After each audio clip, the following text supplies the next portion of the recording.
this is that good looking Hemi booster from Western Wax. Pulling it apart. This is like number 3 in a series. So here's their original Hemi booster, like what I talk about all the time. This is the one that was leaking. This 9191 master cylinder that we redid for this Hemi car. It was leaking. We sleeved it over time, and you can see where it was bolted up, and it leaked over time down here and around this front seal.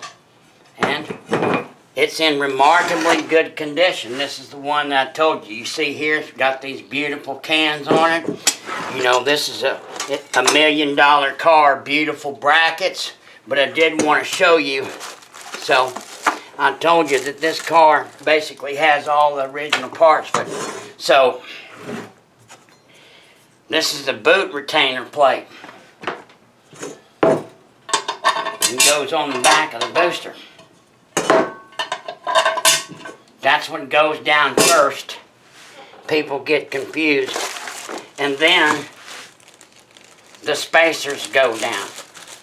These Hemis had 1/4-inch spacers, so in order to keep the geometry right through the arc, so the factory never does what it doesn't have to do, they altered the pattern to fit the brackets. There's a pattern that fits a firewall, and then there's this Hemi pattern. A lot of people say, well, it looks like to me they just moved the 2 studs down, the 2 upper studs. But that's not true. All 4 of them are moved. All 4 of them are moved slightly. That's just the way it is. Keep this geometry right. So,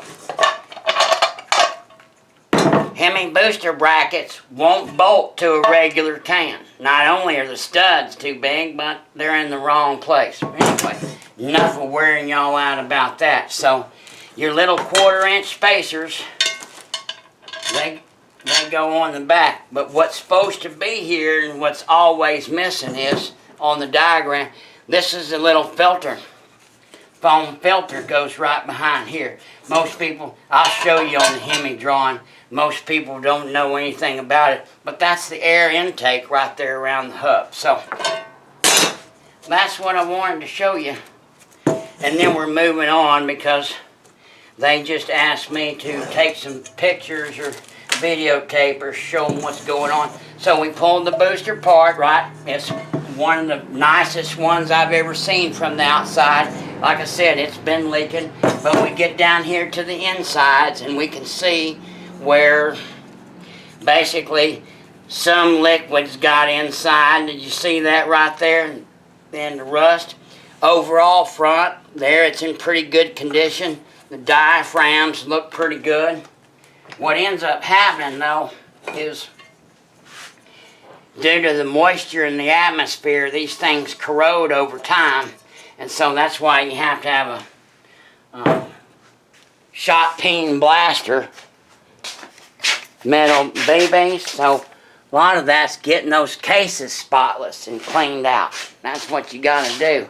Get all that crap out of there, because remember now, this is a vacuum device, so it's got to be sealed up, and it's got seals all over the place. So when you get debris and shit in there, well, you can just imagine it doesn't work out real good. Now, right here you can see, here's what came out of the back when I opened it.